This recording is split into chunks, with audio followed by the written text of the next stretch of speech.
सौर ऊर्जा कंपनीला मागितली 2 कोटींची खंडणी। नगर जिल्ह्यातील तिघांविरोधात FIR। कुठे घडली ही संतोष देशमुख प्रकरणाची पुनरावृत्ती?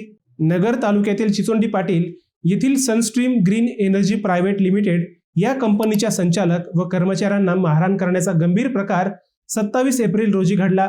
कंपनीचे संचालक करण दीपक भद्रा राहणार घाटकोपर मुंबई यांनी याबाबत नगर तालुका पोलीस ठाण्यात फिर्याद दिली। या फिर्यादीवरून पोलिसांनी पोपट गजानन कोकाटे, ओंकार पोपट कोकाटे व अंबादास गजानन कोकाटे तिघेही राहणार चिचोंडी पाटील यांच्या विरोधात गुन्हा दाखल केला आहे। भद्रा यांच्या कंपनीचे चिचोंडी पाटील येथे सौर ऊर्जा प्रकल्पाचे काम सुरू आहे।